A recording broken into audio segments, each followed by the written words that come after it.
তীব্র ইচ্ছা আর সাহসী মানসিকতা। সাকিব আল হাসানের পর মেহেদী হাসান মিরাজের মাঝেই আরও একজন জেনুইন অলরাউন্ডারকে খুঁজে পেয়েছে বাংলা। ব্যাটিংয়ে কিংবা বোলিংয়ে সাদা পোশাকে এই মুহূর্তে বাংলাদেশের অন্যতম সেরা তারকা। বুদ্ধিদীপ্ত বোলিং যদি হয় তার শক্তি, তবে দলে তার ভিত মজবুত করেছে ব্যাটিং কেরামতি। রাওয়ালপিন্ডিতে বাংলাদেশের ঐতিহাসিক জয়ে রেখেছেন গুরুত্বপূর্ণ ভূমিকা। ব্যাট হাতে ৭৭ রান, তবে বল হাতেই রেখেছেন বিশাল অবদান।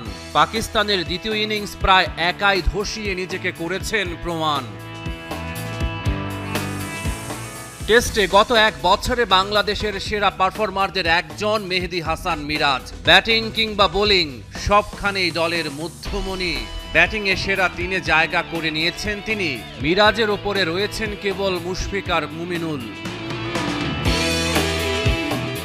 বল হাতেও কাপ্তানের নির্ভরতার জায়গা করেছেন তৈরি। গুরুত্বপূর্ণ উইকেট তুলে নিয়ে ছড়িয়েছেন দুটি। গত এক বছরে টেস্টে বাংলাদেশের সেরা ৩ বোলারের একজন মিরাজ।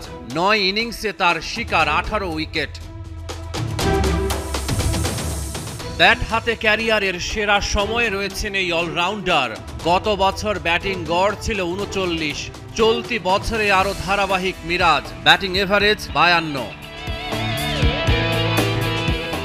টি-২০ বিশ্বকাপের দলে মিরাজকে না রেখে সমালোচিত হয়েছিল বিসিবি, অথচ ৩ ফরম্যাটেই বাংলাদেশ দলে নিজের যোগ্যতা প্রমাণ করেছেন তিনি।